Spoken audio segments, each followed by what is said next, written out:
This episode is going to be about a few gangs and what many people call the all Crip city. The city I'm talking about is Long Beach. Long Beach has many gangs, from the west side, the east side, and the north side. One of the most famous gangs in the city of Long Beach are the Rolling 20 Crips, which are from the east side of Long Beach. The Rolling 20 Crips became known worldwide for being the area that rappers like Goldilocks from the east side of the group came from. Also one of the important voices of the West Coast, Nate Dogg. And the most famous of all, Snoop. The Rolling 20 Crips have been around for many decades and have played a major part of Long Beach and also in the beef in the city. The Rolling 20 Crips' main rival became the Insane Crips, who they once had a super close relationship with. Outside of being Crips, they're known to wear black and yellow, and anything Pittsburgh Steelers is associated with them in Long Beach. The Insane Crips are also well known in the streets, also on rap. Well-known Insane rappers would be OG Insane member Trey D, who was also in the East Siders despite being with two rappers from the rival gang, the Rolling 20 Crips, and Snoop Dogg and Goldilocks. New generations headlined by rappers like Savvy Third and DW Flame. The Insane Crips have also been around many decades, with also being located on the east side of Long Beach. They have been bumping heads with once allies, the Rolling 20s, for at least the last 3 to 4 decades. That has always put those two gangs in a weird situation because many members from the past to current have close family members on the other side. Long Beach has plenty of other Crip gangs, and some of them being different ethnic groups like Asians and Samoans. Some of the Crip gangs include the Asian Boys, TRG, Sons of Samoa, and many more black gangs like the Brick Boys, the Rolling 80s, and the 19th Streets. And also many more Crip gangs of every race. There's also plenty of Serrano gangs. I'll get into those probably in a future episode. 20s and the Insanes are still locked into beef today. I'm going to detail some cases from the 90s to about 2009 to show how deep this goes. First case I'm going to get into is about Insane Crip member Jomo Bland. March 6, 1999, Kenneth Wilson, aka Kibo, a member of the Rolling 20 Crips, was driving with Skylar Morgan and Leon Simon. Kenneth Wilson would tell Leon and Skylar he saw someone he knew. Wilson turned the car around and drove to where Bland and another man were standing. The other man was Patrick LeBeau. LeBeau would pull out a gun, and Bland would ask Kenneth Wilson if he was Kibo. Kenneth would say yeah, and LeBeau put the gun away. LeBeau would tell Kenneth that he and Bland were from Insane Crip. Kenneth would tell the two that Leon and Skylar were not gangbangers. Bland would tell Kenneth to get off the car. Kenneth denied the offer and said he would drop off Leon and Skylar first, then he would return to talk. As he turned his car around to leave, Bland would ask Kenneth, "So you Kibo from 20s?" and started shooting into the car. Kenneth would drive away. As he did, both men would shoot up his car more. Kenneth would end up crashing into a pole. Kenneth Wilson would lose his life. Leon Simon was shot in the liver, and Skylar Morgan shot in the shoulder, but both would survive. Leon Smith and Skylar Morgan would both testify in court. They would say Bland would shoot first, but Bland would say LeBeau was first to shoot, and he only shot because his friend did. Jomo Bland will receive 25 to life, and Patrick LeBeau will receive 90 years to life. The next 3 cases are all incidents that happened in a 2-month span in 2005. On May 14, 2005, Maurice Brown and his fiancée, Hednifa Gibson, and his brother Danny Brown will go to a bar in Long Beach. They will have a few drinks, then notice the atmosphere. The bar was full of Insane Crips and decorated in black and gray colors associated with the Insanes. Maurice and Danny Brown, members of the Rolling 20 Crips, would decide to leave being uncomfortable. They would walk to the parking lot of the bar and get into their car. Maurice waited for his niece who was going with them to another bar. Danny would notice a man with a weapon. He would say all he could remember is hitting the pole with the car. Maurice would lose his life with shots to the head and the chest. Danny would be shot 6 times also. Maurice and Danny's niece would testify in court. She said she saw a man she known from school named Farrah Garnett, aka Lil Crab, from Insane Crip shoot out the car. At the time, she was talking to LaToya Berger, a family friend. She would also testify and say another man named Cocktail was with Garnett during the shooting. She would pick both out of a lineup. Garnett would receive 135 years to life.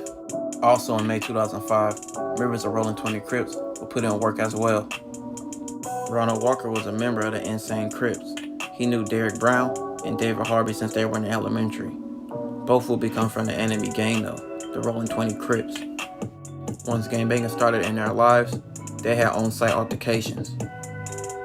A week before May 17th, the day of the crime, Ronald Walker was walking up the stairs of his friend's apartment, where he seen Derek Brown sitting on the stairs with a girl. Derek Brown refused to move to let Ronald through, making it a conflict. On May 17th, 2005, Ronald Walker was walking home from work when he seen David Harvey sitting in a burgundy car, alone near his apartment. David would drive off, and Walker went into the house. Ronald would later go outside in his apartment's driveway and shoot dice with other Insane members, his cousin Tyrone Hawkins and Desmond Carson. Ronald would notice the burgundy car. David Harvey was driving again with 3 other men in it, including Derek Brown.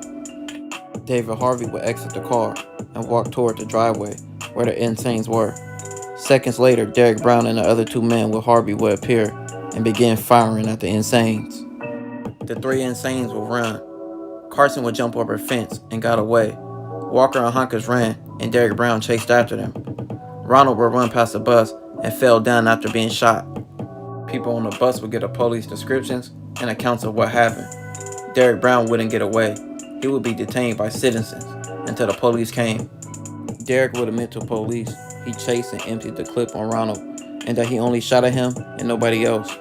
He would also say he only did the shooting because Ronald had been threatening him and challenging him to fight. He just wanted to get it over with before he got. At trial, Ronald Walker would say Derek Brown was not the shooter. Desmond Carson would pick Derek out of a lineup and say he was the shooter, but later recanted his statement. Daniel Chavez would testify. He would say Derek Brown was the shooter. He was a neighbor in the apartments and seen him chasing Ronald. Derek Brown was sentenced to 46 years to life. Akami Moody dropped her boyfriend Edward Smith Jr. and his friend John off in front of her house as she drove around the block looking for a parking spot. Smith and John were both members of the Rolling 20 Crips. They sat near her car and waited for her return. Lionel Jacobs and another man walked past Edward and John. Lionel looked back and tapped the other man on the shoulder. Edward would notice this and would start to run. He would hear up to 7 shots. Edward's girlfriend would hear the shots and hide. At the hospital, Edward would tell the police the shooter's name, what he looked like, and say he was from Insane Crip. His girlfriend would also pick Lionel out of a lineup. She would receive phone calls before trial, making sure she wouldn't say anything. They would tell her that she better keep her mouth shut and she better be careful. Edward at trial would recant what he said. He said he only said it was Lionel because he felt forced by the police.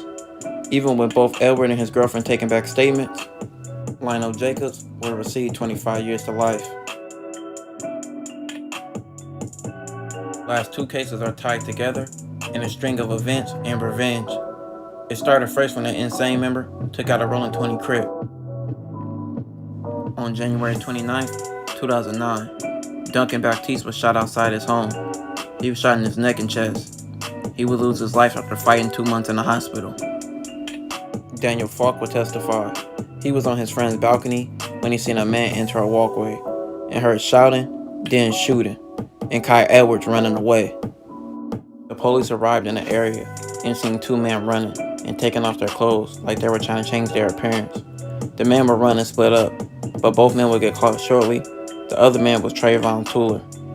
He didn't have anything to do with the crime. Daniel Falk would not identify him at the scene, only Kai Edwards. While in custody, Kai Edwards would have a convo on the phone with another Insane Crip member, where he admitted to the shooting, and they would talk about how it happened. In court, Daniel Falk would point out Kai Edwards wearing the same shoes in the shooting that police showed him wearing in photographs. Off Daniel Falk's testimony and Kai Edwards' phone call, police had enough evidence.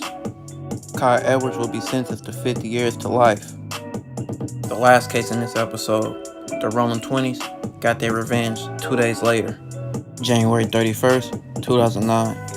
Ezra David was shot 2 times near his home in Long Beach. 2 people were outside at the time.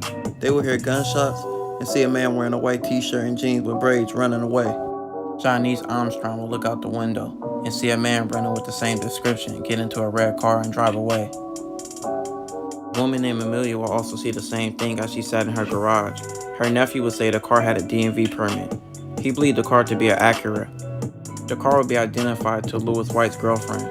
Police would put surveillance on the car and seen him driving it around. Amelia and Shanice would identify Lewis as the shooter in the lineup.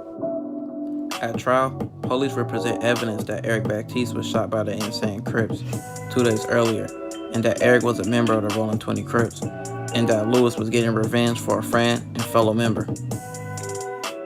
Lewis White would receive 80 years to life. This will conclude this episode. If you haven't already, subscribe to the channel, and I'm going to keep dropping episodes every week. If you want more content, like and comment, and let me know what you want to see next in future episodes.